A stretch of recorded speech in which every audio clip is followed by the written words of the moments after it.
technology sorted? Thank you. I couldn't read all your bio.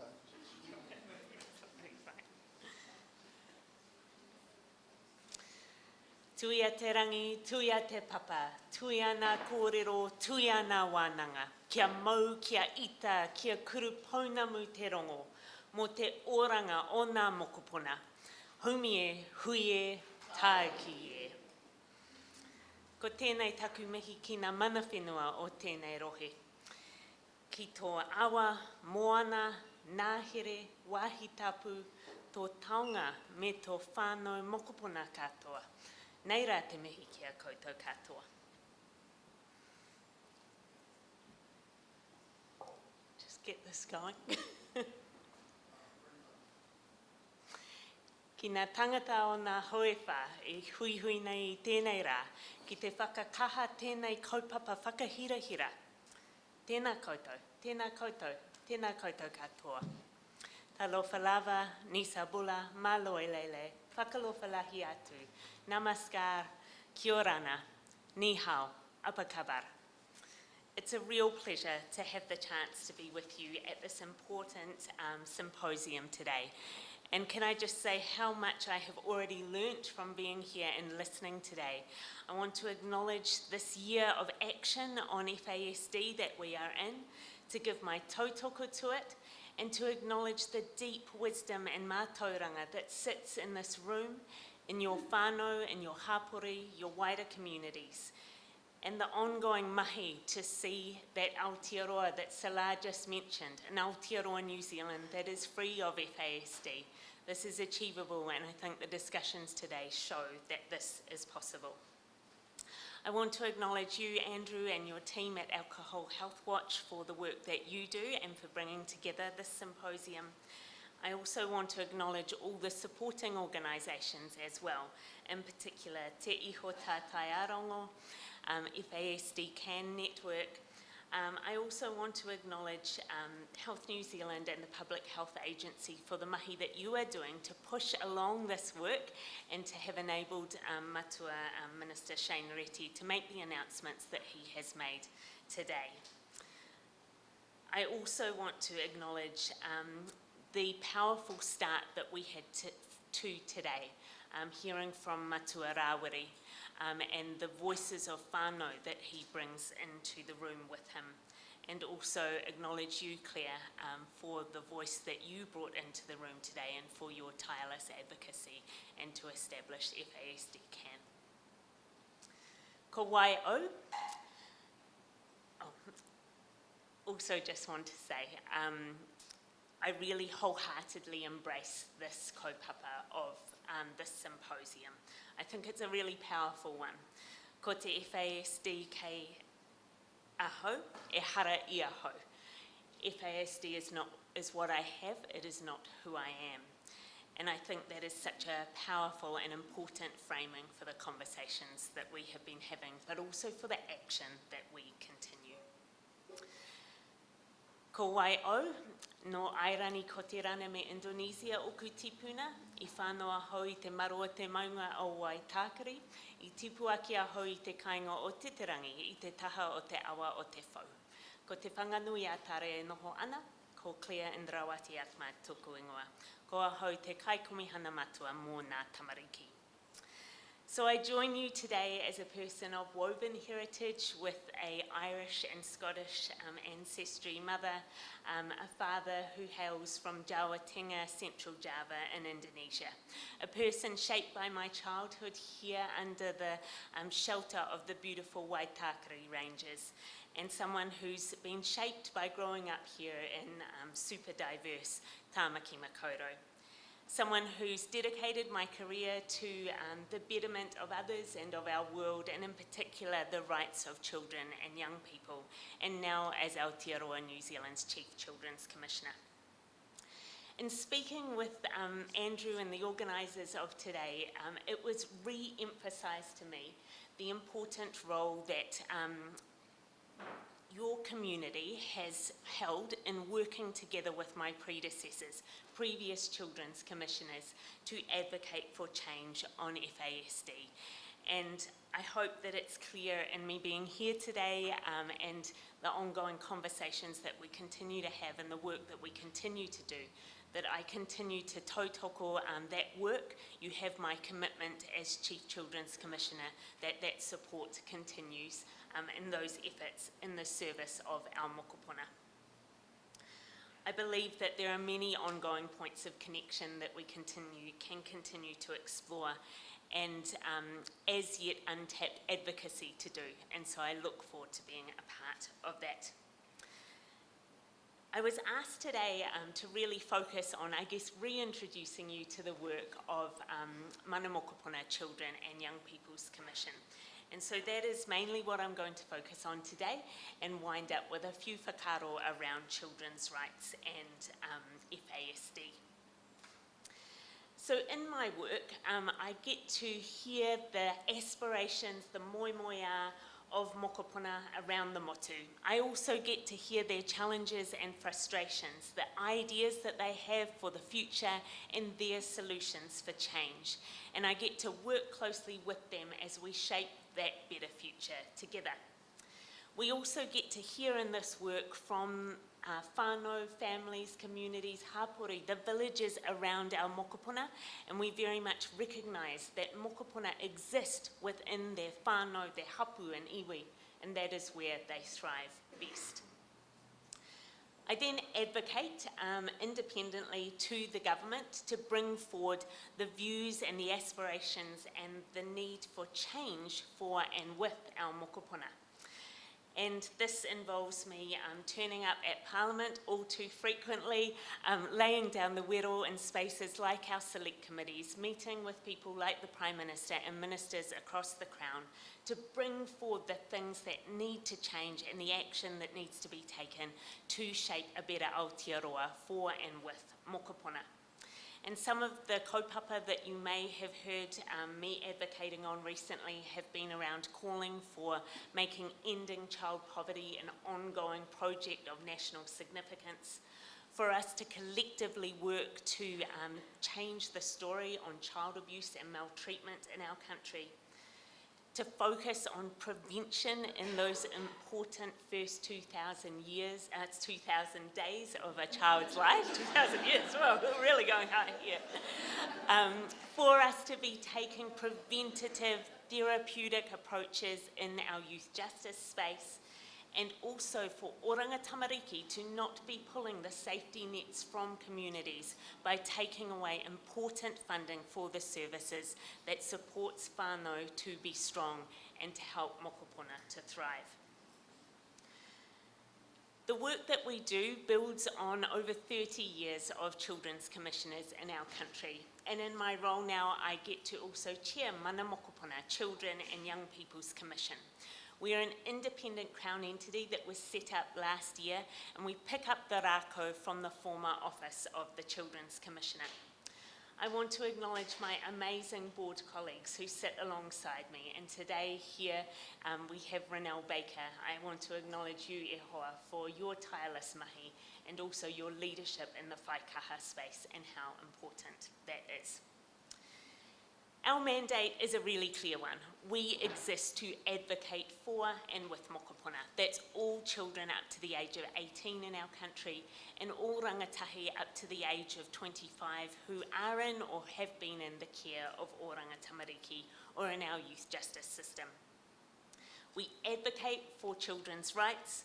We promote and monitor children's rights under the UN Convention on the Rights of the Child and under the optional protocol to the Convention Against Torture. And we promote and encourage participation and voice of mokopuna. We're also one of 3 agencies making up the oversight of oranga tamariki system, together with the Independent Children's Monitor Aroturaki Tamariki and the Office of the Ombudsman. Our overarching moemoea, our vision, is kia kuru pounamu te rongo, that all mokopuna live their best lives. And we recognise that to achieve this vision, every single mokopuna in our country should be able to be growing up loved, safe and well in the care of their whānau, connected to their hapu, their iwi, and safely in their communities. having a strong sense of belonging and connection, and able to stand proudly in their mana with a strong sense of hope for the future. This is the moemoeā that we hold for all mokopuna in our country. Our mahi is grounded in two particular documents. First of all, the UN Convention on the Rights of the Child. This document is something that Aotearoa New Zealand signed up to in 1993. It sets out 42 specific rights that every mokopuna should be able to experience in all circumstances, at all times in their lives. It also sets out 4 guiding principles: the principle of non-discrimination, the principle of the best interests of the child, the right to life, survival and development, and to listen to the views of children. Also in this context that we're talking about today, I want to point out the specific right under Article 24 to the highest attainable standard of health, and also the right of children with disabilities under Article 23. Alongside and together with the Convention on the Rights of the Child, we ground all our mahi at mana mokopuna in te tiriti o Waitangi. And this is out of our particular role as an independent Crown entity to uphold te tiriti, but also out of recognition that these are the rights that all mokopuna Māori should be able to experience every day in all aspects of their lives. Of course, we also draw on other international instruments such as the United Nations Convention on the Rights of Persons with Disabilities in our advocacy. And as I said before, we also have a special mandate under the optional protocol to the Convention Against Torture. This sees our team going into all places in our country where mokopuna are deprived of their liberty across the oranga tamariki system, so going into all care and protection and youth justice residences, also community-run remand homes, and also going into youth mental health forensic units as well. And we do that work with a focus on preventing harm and upholding the rights of mokopuna in those spaces. In our work and to deliver on our vision, we have to advocate for the change that we need to see in our country. Whilst we know that many mokopuna in this country are doing well, we know that's not the case for all mokopuna. And so just to give you a snapshot of some of the things that we want to see change. We want to see change on these high rates of material hardship and poverty in our country. We also want to see every child growing up not having to worry about food security, and for whānau having to be making these terribly difficult decisions between whether to pay for food, transport, or to have the power on. These are the realities that we should simply not be facing in a small, relatively rich nation such as ours. We know that we need to see whānau-led solutions, hapu iwi community-led solutions to ensure that mokopuna are safe in the care of their whānau, their hapu and their iwi, so that we don't have such a high number of mokopuna in the care of oranga tamariki. We want to see change on the mental health situation for children and young people in our country. It's unacceptable that we have 24% of our young people reporting high or very high levels of psychological distress on a normal basis in our country. And also, we want every child to be safe. We want to see change on the fact that right now, on average, 1 child is dying every 7 weeks from homicide in our country. So clearly, in our advocacy role, we have our work cut out for us. However, we have the highest aspirations at all times for all mokopuna in our country. That is our role, that's a responsibility that I and my colleagues take very, very seriously, to keep holding those high aspirations for and with mokopuna. I like to remind people that we have 1.2 million mokopuna, about that number, in our country. And what that means is that we have 1.2 million taonga, people to be treasured, nurtured, who are precious and should be cherished in all moments of their childhood. Part of cherishing our young people is actually genuinely listening to what they have to say. And so we put a big focus in our work on encouraging the participation and voices of mokopuna. What that means is that we are really focusing in on listening to the voices of our mokopuna Māori, of mokopuna who are experiencing disadvantage in our communities, and on celebrating and recognising the diversity of mokopuna in all its forms in Aotearoa, New Zealand.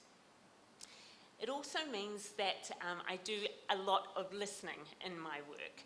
And we talked earlier and heard earlier about the importance of deep listening. And that's really what I do every day when I show up in spaces with mokopuna. I not only listen, I really listen. I zip my mouth and I just listen and focus on what mokopuna have to say. And that's also what the rest of our team does. This active listening, we find, is very powerful, and it's something that we can all do in the spheres that we are in and that bring us into contact with mokopuna in our lives every day. I think we'll be surprised the change that will be made if we become a country that truly listens with deep care to what mokopuna are telling us. As I said, I then connect those views into decision makers to advocate for change. And I thought I'd just share some of the examples of our recent work.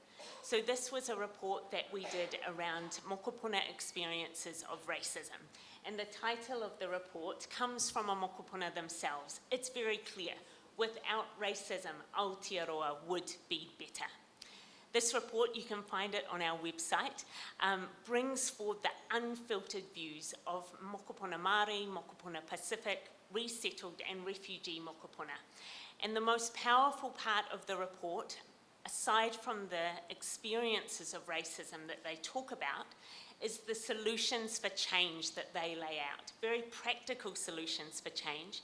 And so we continue to advocate for these solutions to be implemented. We've also been working recently around raising the awareness of the rights of children and doing that directly with mokopuna themselves. So we have recently published a new publication called Doing What's Right for Mokopuna, or Te Mahi Tika Ma a Tātou Mokopuna.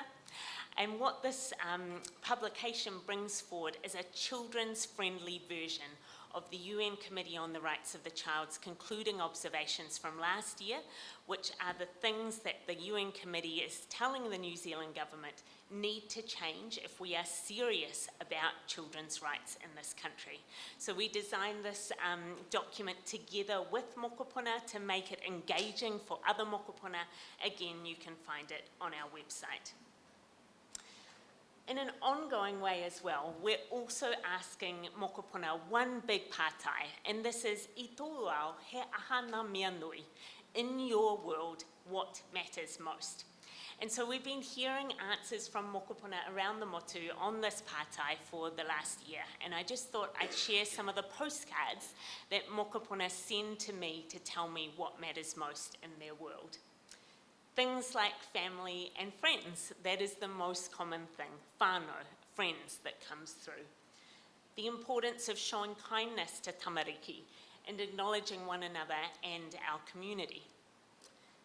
Education, that's also something that mokopuna are very clear. They want to be engaged in their education, but there's often just too many barriers in the way.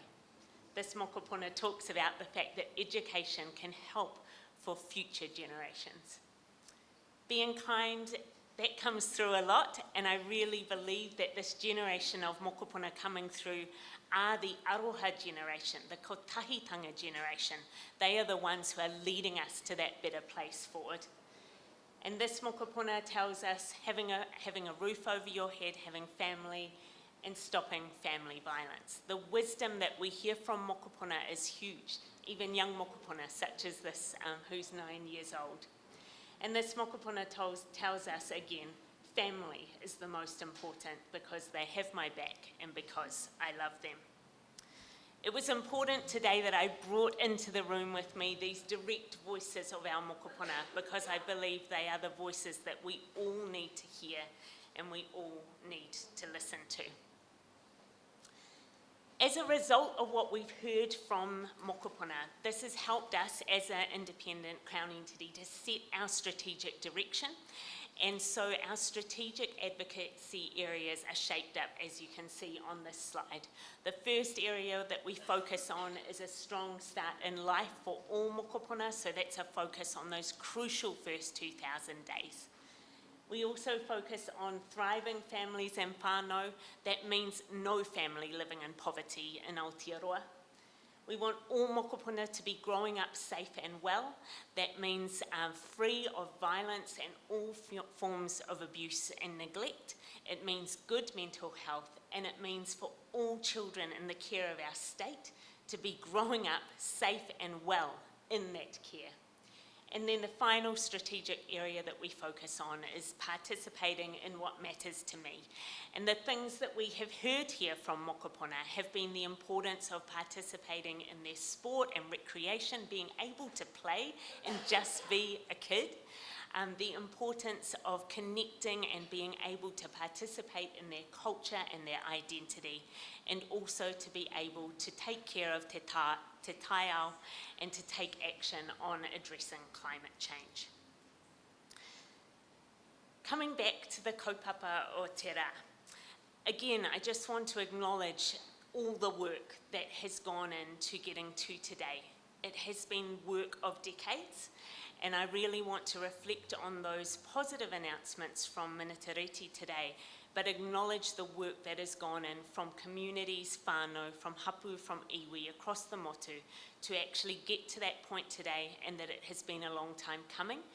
It is only a start. There is far more distance to travel, but you have my commitment that as Chief Children's Commissioner, and together with our team at Mana Mokopuna, we are alongside in supporting for change on FASD. So just a few thoughts as I wrap up then around children's rights and FASD, and some of the areas that I think we need to focus in on. The first area is the importance of living experience, to really truly centre the voices of families, of whānau, and of individuals who have this living experience of FASD. Actually, a children's rights approach requires us to put their voices at the very centre. And I think that if we do this, this is how we are going to get the best outcomes for and with people who have living experience of FASD. The next area is around access to services and supports. In my view, the current situation is totally inconsistent with children's rights under Article 23 and 24 of the Convention on the Rights of the Child. And we do need urgent care to ensure that, urgent attention and action, to ensure that all children and families with FASD are able to access the pathways and the equitable support that they need to be able to thrive, because we know that with that right support, all mokopuna and all whānau who are living with the experience of FASD can thrive. The third area is education. All mokopuna have the right to education and to accessible education. But we hear in our work that for mokopuna with FASD, the barriers right now simply are too great. We want to see those barriers removed so that all mokopuna, regardless of whether they have FASD or not, can access that equitable education that is so important for them and for their future. The fourth area, of course, is the right to health. And this is a really, really important one. We know that without the appropriate and early interventions, mokopuna who have FASD face those significant challenges. They simply don't need to. And so I have real hope around this diagnosis guidance and tool that has been developed, but now we need to see that implemented so that it actually makes real change for and with mokopuna and whānau with FASD. The fifth area, of course, is youth justice. We know that there is a concerning overrepresentation of rangatahi in our youth justice system who have FASD. We see those gaps for those mokopuna in the OPCAT monitoring that we do, and we know that more work can be done to prevent adverse childhood experiences so that young people don't end up in our youth justice system at all. That's what we want to see. We need to see that tight working across systems to actually prevent young people going into the youth justice and correction system in the first place. That relies on wraparound support, prevention efforts, and therapeutic approaches in our communities, with our communities, led by our communities. And then the last area is data. In my work as the independent advocate for and with mokopuna, I know the importance of data. This is essential for advocacy, so I really welcome that prevalence study that is going to be undertaken. But I do want to emphasise we really need to maintain and develop quantitative and qualitative data, and so I'm really looking forward to understanding the voices and the pūrākau of those 275 whānau that Matua Rawiri spoke about this morning. So I'm very clear, if we're serious in Aotearoa New Zealand in doing better when it comes to the rights of children with FASD, we need to be taking action. We need to be taking that action together. It requires sustained investment and working together across systems in a really joined up way. It requires a strong focus on the first 2,000 days on wrapping support around whānau and strengthening the amazing strengths that each and every whānau has within them.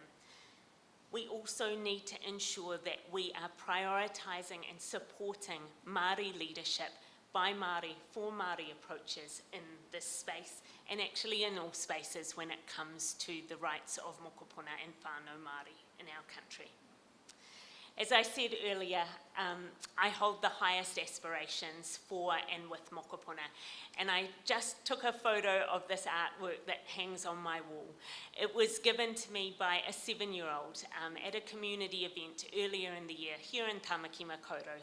This young person is in Oranga Tamariki Care, and she spent an afternoon at our art station at this community event.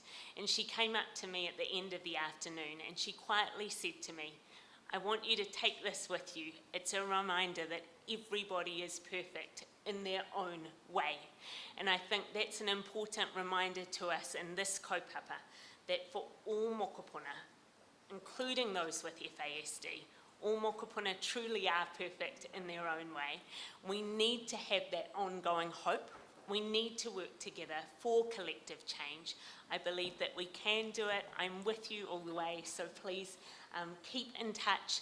Get on this collective waka that we are on around kia kuru pounamu te rongo for all mokopuna to be living their best lives. And please stay in touch with us at Mana Mokopuna Children and Young People's Commission. Nō reira, tēnā koutou, tēnā koutou, tēnā tātou.